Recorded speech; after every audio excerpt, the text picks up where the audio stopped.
Excuse me No, kasi no. Excuse me, Attorney Roque. I'm sorry, madam, but I am Yes, it's a all resource right. person invited. Yes, you are. I was Wait. asked Let me to finish. answer. Yes, you Hindi ko already po maintindihan, answered in excess. Kapag gusto niyo Sandali akong po. tumigil, papatigil niyo ako kapag ako nag-explain. Yes. I thought we were engaged in the Attorney. search for the truth. Oh, definitely we are. Even after the testimonies of Chair Tenco and Attorney Fernandez, minimaintain nyo pa rin po ba na hindi kayo lawyer ng Lucky South 99 o kahit anong POGO for that matter? I confirm that 100%. And the reason po is, dala-dala ko po ngayon ng mga dokumento. Alam niyo po, ang attorney-client relations, kinakailangan po yan magkasundo ang partido. Because it is the highest fiduciary relationship. Kaya nga po yung tinatawag na attorney-client privilege, miski dito po sa Kongreso, hindi nyo mapapakontep kapag na-invoke yung attorney-client privilege. At sa totoo lang Within po, certain limitations, of course. at sa totoo lang po, sana kinuha po ako ng Lucky Star na abogado. Bakit po? Dahil yung raid sa PORAC, unconstitutional po yan. Nag-raid po sila, kumuha sila ng warrant of arrest galing sa Bulacan judge outside of jurisdiction.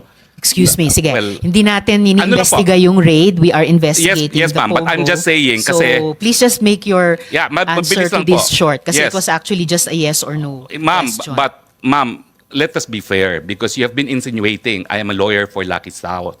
That is why... Excuse me, the chair has not been insinuating anything. The chair and the members of the committee have been asking questions based on the testimonies, sworn testimonies of PAGCOR Chair Tenco, Attorney Fernandez of PAGCOR, and other resource persons. So the resource person will not impute any insinuation to the chair. Will please just answer the questions. The chair has given the resource person okay, Your Honor, leeway then, to answer in the questions. in the interest So of please answer fairness, properly. may I be allowed to dispute then the statement of the prior resource persons?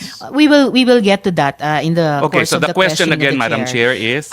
do you maintain na hindi kayo abogado ng Lucky South 99 or any POGO for that matter? I maintain as an officer of the courts and under oath before the Senate of the Republic of the Philippines that I have never acted as legal counsel for Lucky South 99 or for any other POGO. Alright. Pero tama naman pong totoo na nakipag-meeting kayo sa PAGCOR tungkol sa POGO sa PORAC.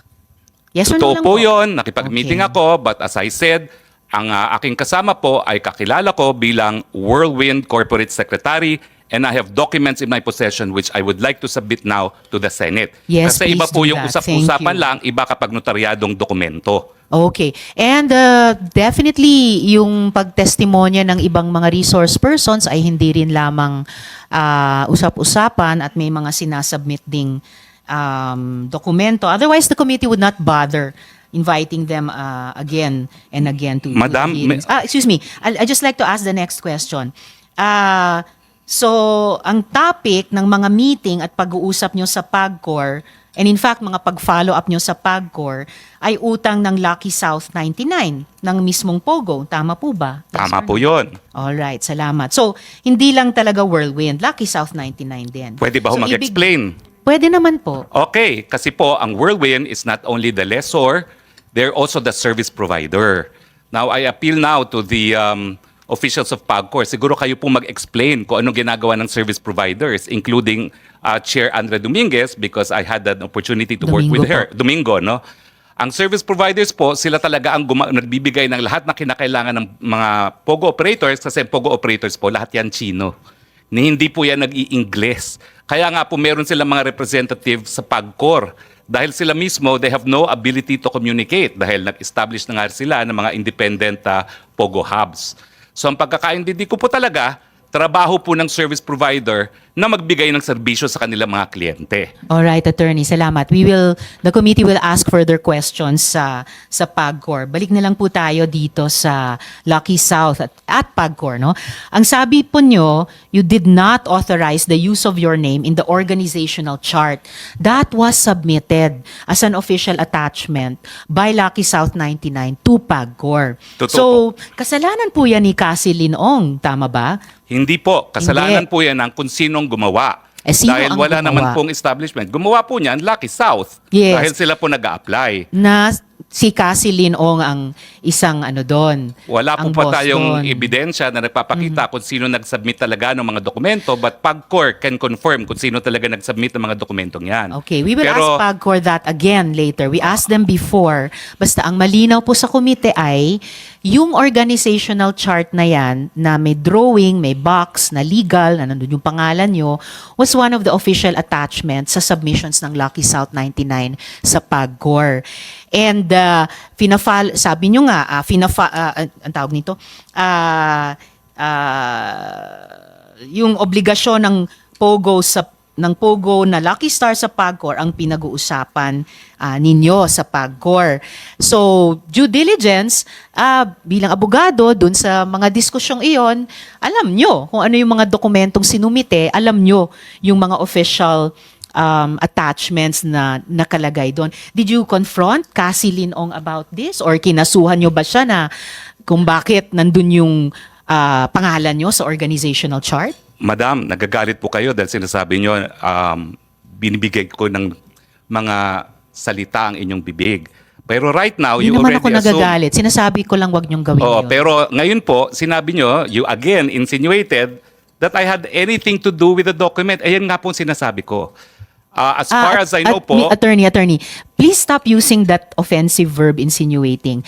I am a very plain speaker. Okay, I'm Pwede sorry. Nyo lang, it's all right. Pwede Okay. nyo lang sabihin mali yung fact na Mali po. sinasite, tinatanggi Oo. nyo yung sinabi ng ibang resource person. 4 na taon na pong itong investigasyon. Halos wala na pong nag insinuate kasi dire-diretso na pong mag-usap. Okay, so please tell the committee, kinonfront nyo ba si Cassie Lin Ong or kinasuhan nyo ba siya? Bakit nandyan yung pangalan nyo sa organization? well, unang-una po, nalaman ko lang na nandun ang aking pangalan nung nag-hearing po last time dito na sinabi ni Chairman Altenco.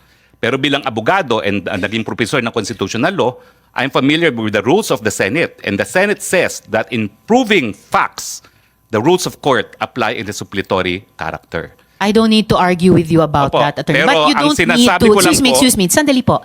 You don't need to tell the committee what the rules of the Senate Well, are. I'm just Please citing just po. answer our question. You don't My need to answer cite, po it's not is necessary. that document is only evidence of its existence. Pero para patunayan po yung katotohanan na nakalasaad sa dokumentong yan, dapat meron pong testigo na nakakita ng ginawa yung dokumentong yan, o di naman kaya testigo ng gumawa ng dokumentong yan, o di naman kaya yung testigo na pumirma ng dokumentong yan. Actually, Pag as wala I po said yan, earlier, excuse hindi me, po siya po no, pwede. excuse Ma'am, me. excuse me No, kasi no, excuse me, Attorney Roque. I'm sorry, madam, but I am a Yes, it's all resource right. person invited. Yes, you are. I Wait, was wait. asked Let me to finish. answer. Yes, you Hindi ko po already answered in maintindihan, excess. Kapag gusto nyo Sandali akong po. tumigil, papatigil nyo ako kapag ako nag-explain. Yes. I thought we were engaged in Attorney. the search for the truth. Oh, definitely we are. Attorney Roque, what I am Chair, saying, Madam yes, Chair. and Sherwin. Attorney Roque, please be reminded to respect the chairperson. I'm very respectful, Madam Chair. Paano respectful na nagsasalita siya, sinasabayan mo siya? I apologize, Senator Gatchalian. One more, I apologize. I will cite you in contempt. And if you disrespect the chairperson, we'll be compelled to cite you in contempt. I understand and I apologize. Huwag mo naman Your Honor. sabayan siya, nagsasalita siya, siya ang chairperson. Okay, Your Honor. I understand. I apologize. Salamat, Sen Sherwin. At salamat, Attorney Roque, sa apology nyo kay Sen Sherwin.